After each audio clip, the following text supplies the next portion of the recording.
All right, guys. Good afternoon. Good afternoon. Good afternoon, guys. Hope everyone's doing well on this Wednesday. Wednesday, guys. Hope everyone's doing well on today. Okay? I hope everyone's doing what they want supposed to do on this Wednesday. If you're off, rest for me as well. If you're working, I understand. Okay? I know a lot of people are probably at work. Some of y'all probably want to see this live. That's understandable. But I'm going live when I'm able to. So this is going to be at 12 noon Central Time, guys. But good afternoon, guys. Welcome to Travel. Family Inclusive Live number 5. What's up, Alicia? What's up, boo? This is live number 5. Topic today we'll be talking about is traveling with sensors and conjugate disabilities.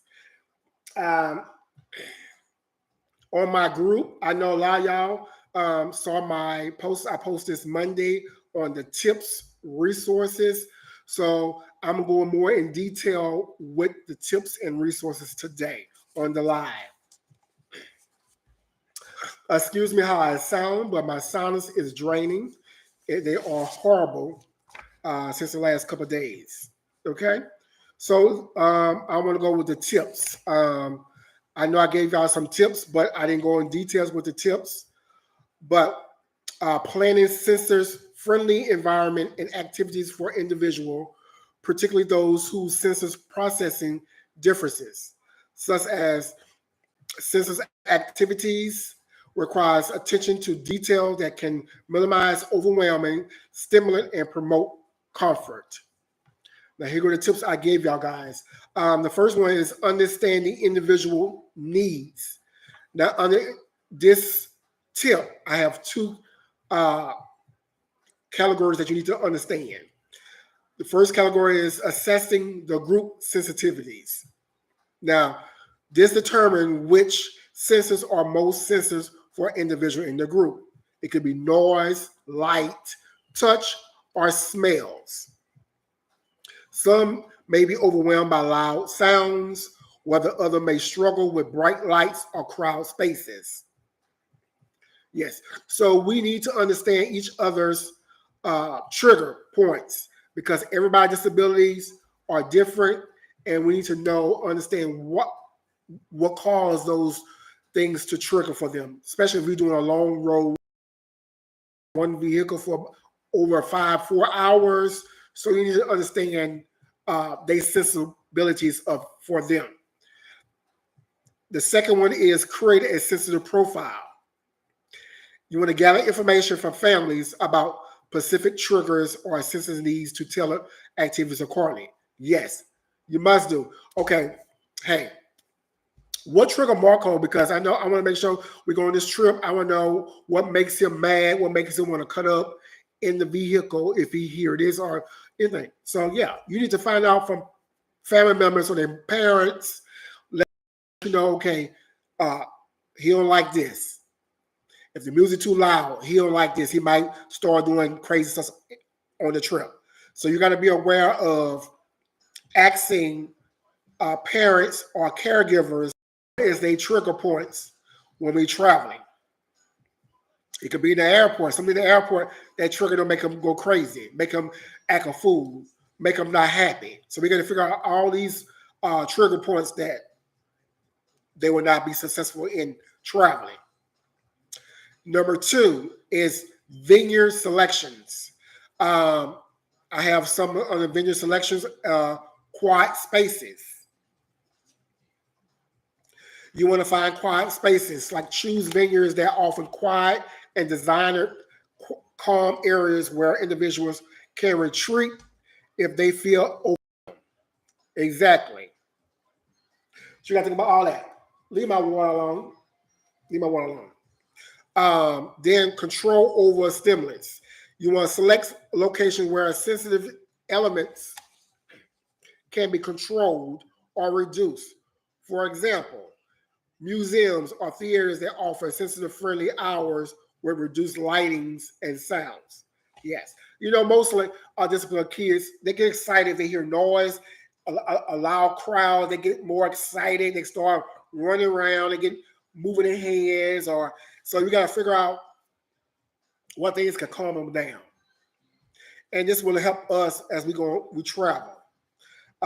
Next one is accessibility layouts. Ensure the space is physically accessible, wide space, ramp accessible to accommodate any mobile challenges in addition to sensors needs. Exactly, guys. We need to make sure that when we're traveling, where we go, we want to research before we go and find out um, if they have a ramp there. Is this the doors are wide enough for wheelchairs? Is the restrooms are wide enough for me to go to the restrooms? You got to think about all that. So vendor selection is very important. Most likely when you book for a group trip, this is mostly important to me. I will find out all these details as well. Planning, number 3 is planning for sensors breaks, like break areas, designated quiet, low stimulations area where individuals can decompress if overwhelmed, overstimulated. Yes, they even with us.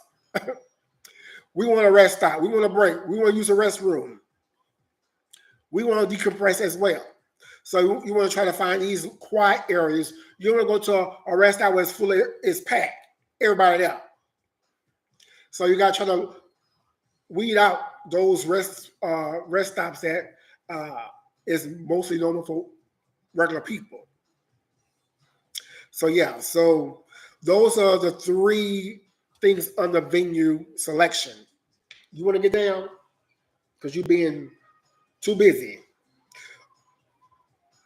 Okay, so the second thing under plans for sensitive breaks is flexible scheduling.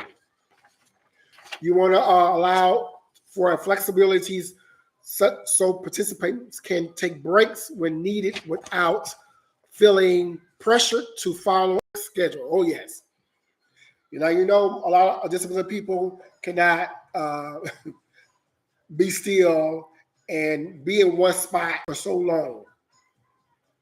So yeah, we have to find out all this information. Yes, you need to make sure that breaks are in the travel as we go. If they been defined in a vehicle for 3-4 hours, or at least 2 hours, 1 hour maybe, they being restricted. So you got to make sure that they are comfortable. You might stop every hour. Depends on them. Depends on the person.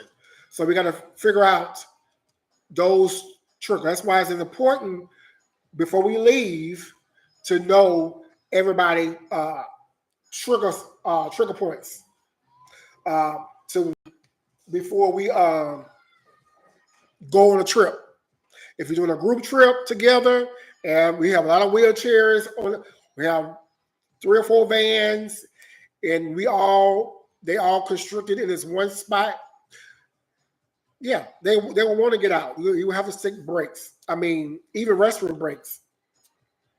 So we have to make sure these are planned in our scheduling. Number 4 is modifying the environment. Okay, here we go back to sounds. Reduce unnecessary background noise. Consider noise canceling headphones or quiet zones. Vendors can turn down music or lower sound effects during activities. The next one is lighting. Avoid frictions or lights. Like use natural lights where possible. Dim, soft lighting. Crowd control. Option for small group size or planning activities during off-peak hours to avoid crowds. Minimize sensors overloads. Textures. Provide soft and smooth surface. Avoid potential uncomfortable textures in activities areas or seatings. So yeah, we got to think about all this, guys. Yes, these are important when you got to think about their sensitive, what's going to make them happy and what's going to make them go for the trip. You want a successful trip. You want to be this will be a great trip to go on. So we need to find out all this information. Number 5, activities, adaptations, predictable abilities. You want to offer clear constructions, visual schedules to make transition between activities smooth and reduce anxiety about what coming next. Yes. Some of them may be visual, some may be hands-on, some you can just talk to and they understand. All this is, yes, hands-on activity. Sensitive friendlies activities often involve tackling hands-on engagement such as uh, sensor bands with rice or sands or puzzles. You might have to bring all these activities, guys. We need help. And I believe everything they're saying, everything. Okay? Choice or participations. Allow individuals to participate in a way that suits their sensitive needs. Standing, sitting, or moving around. Give them control over how much interaction they have. Yes. All is important. Yes.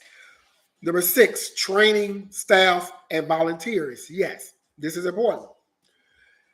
If we go on a trip and people say, oh, hey, I want to volunteer to go Marco, yes, I like to go with them, blah, blah, blah.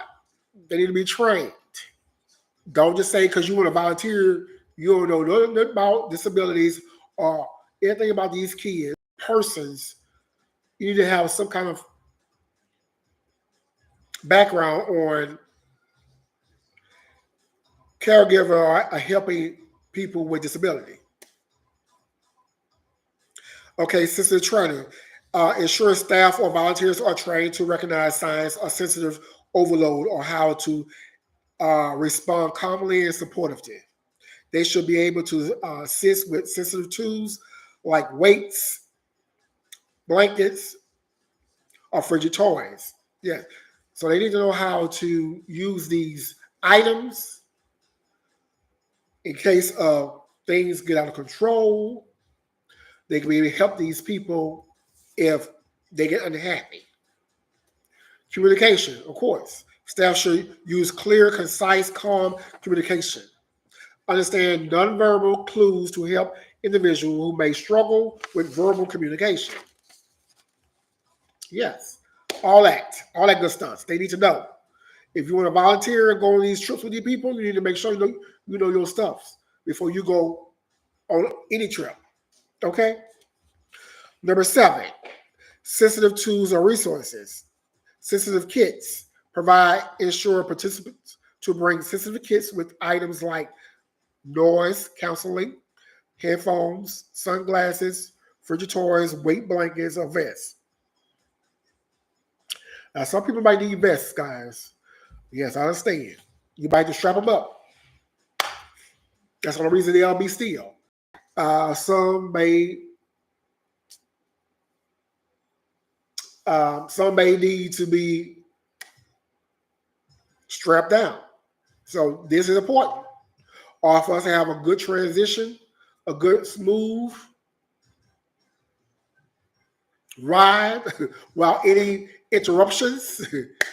Yes, but we want bad things to happen. So we want everybody who go on a trip, they be prepared and ready. And most likely, most of these disability kids love grown folks love going on trips. They're excited. If they know they're going on a trip, they are excited. So we need to keep them calmed down until we get to the point. So they might be excited the whole time. So visual supports. Use visual aids such as social stories, schedules, and signs to help participants understand what to expect and reduce anxiety. Yes. So, like I said, anxiety. They're excited. They're happy. So these things that we have to understand, we might see. There's nothing wrong with this. We do because they're excited and they're ready to go. And but we need to have the tools to support them while they get too excited so we can. Number 8, my last tip is collaboration with families. Seek input. Yes, engage with families to understand the needs of their loved ones and what adaptation work best for them.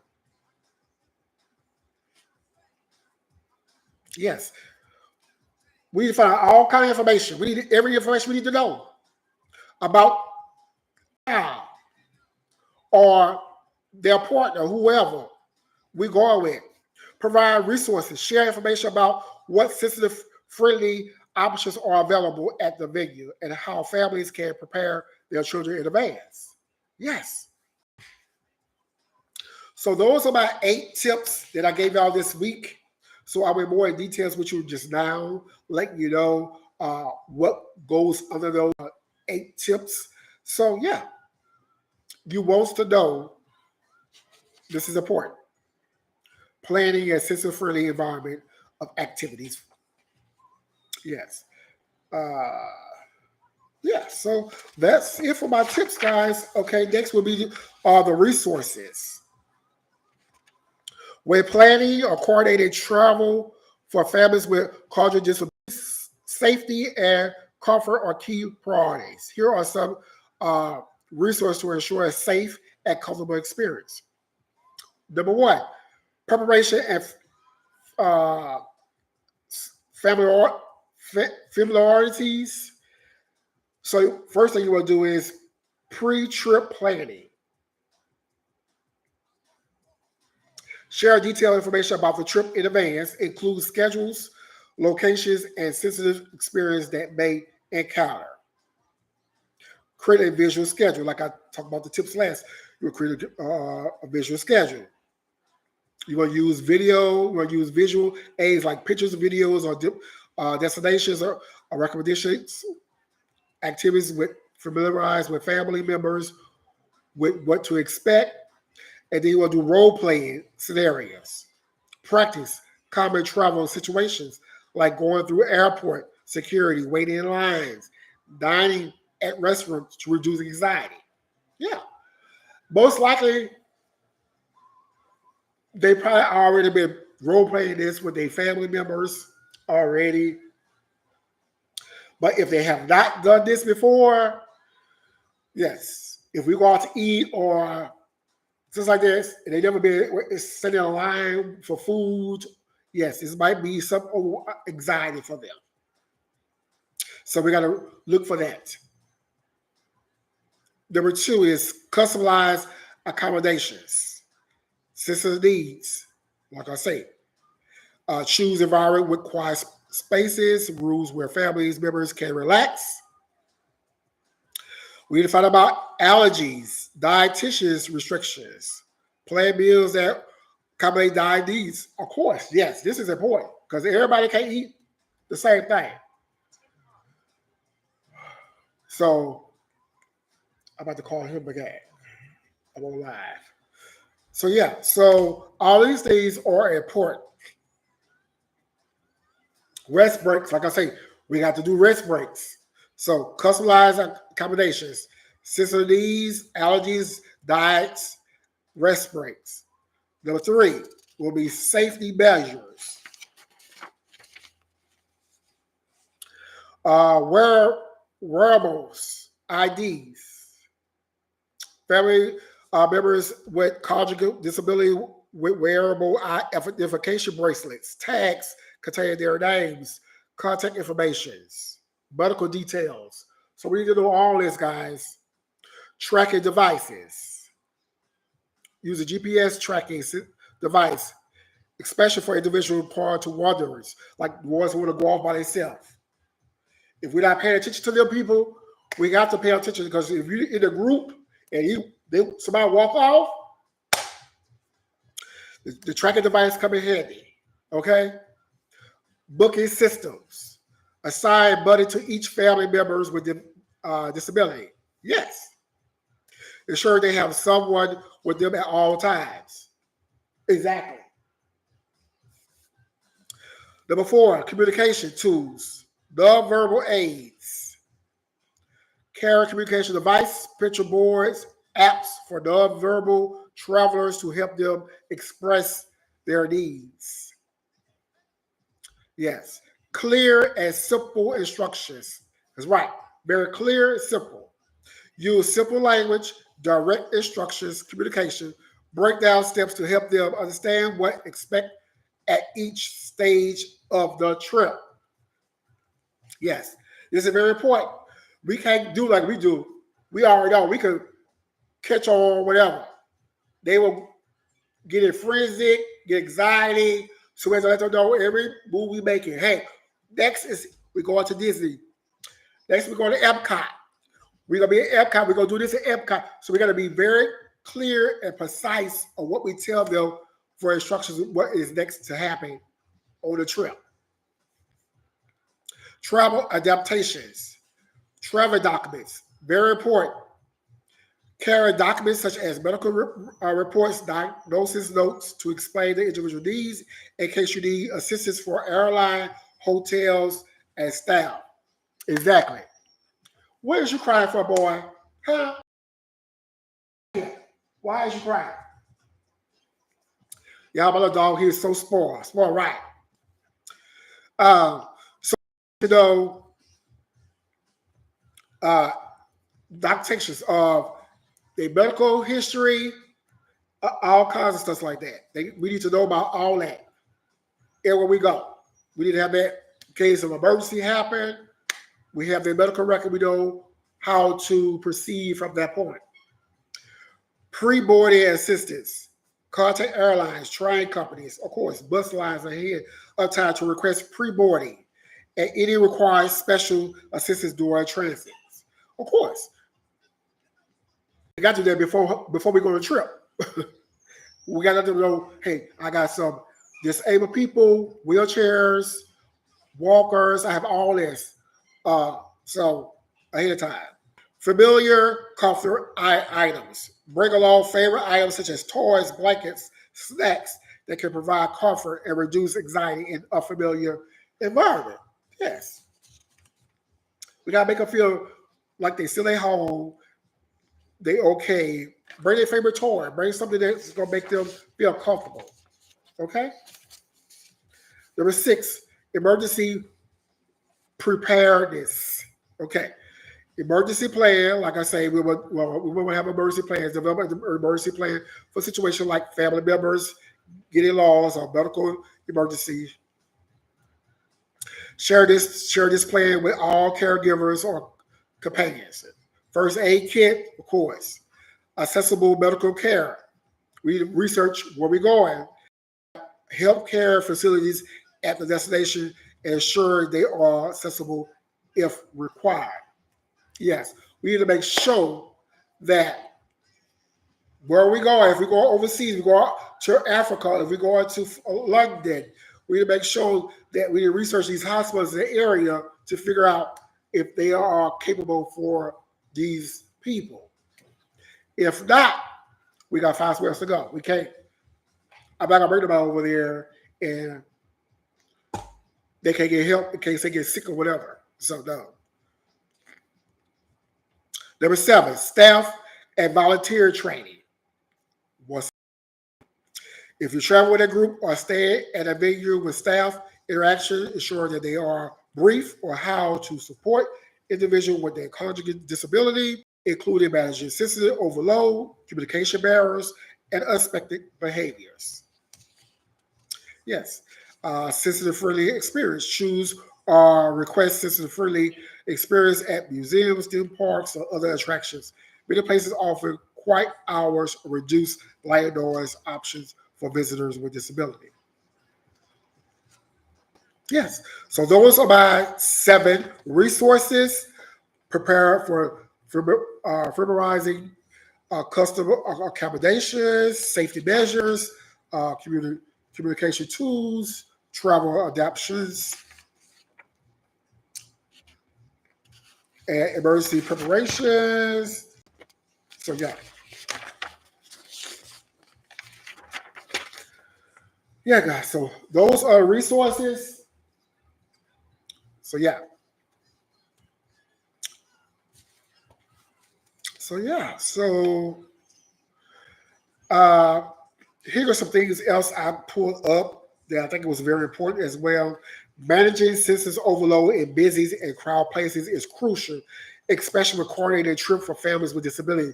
Here are strategies to consider. Prepare ahead of time. Like I always say, create a safe zone. Use technology, exposure, give choice or control, like give choice, allow individuals to decide when they need to leave a situation or step away, giving them a sense of control over their surrounding. Build sensor toolkits, plan for flexibility. Yeah.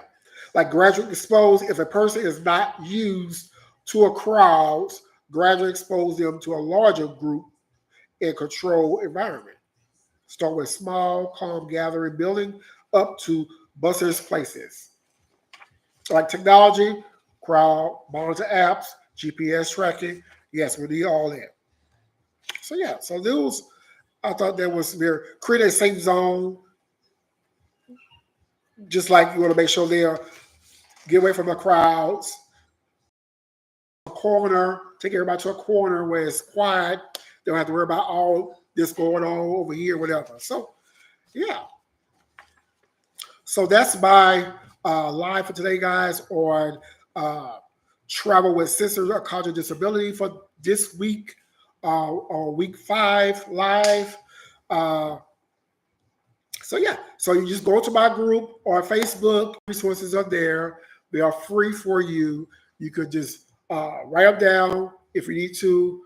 They're there for you. If you need these for travel anywhere, they are there for you guys.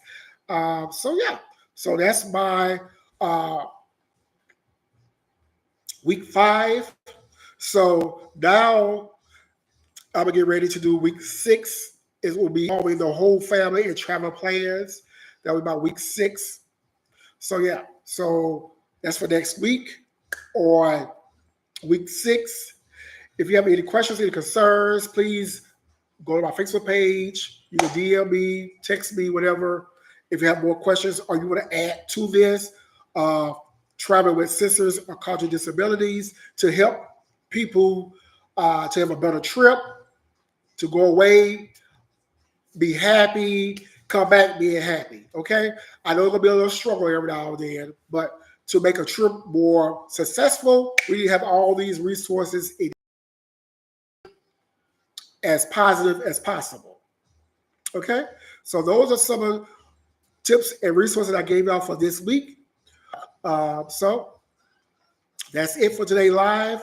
If you, like I say, you have any questions or concerns, please get at me. Let me know. Uh, Before I get off my live, I always say, don't allow the devil to steal your joy. I don't care who it is. It could be your partner, your child, your husband, your wife. Doesn't matter. Because the devil comes in all forms of fashion. He will try you where he know he can use you to get to you. Okay? So for the rest of the week, be blessed, stay safe. I will talk to you on next Wednesday, same time, same place. Be good, everybody. Talk to y'all soon. Have a good day, y'all. Bye. All right, TikTok. All right, Instagram.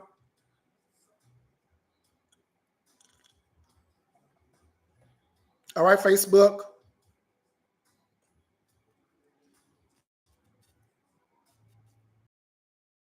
True.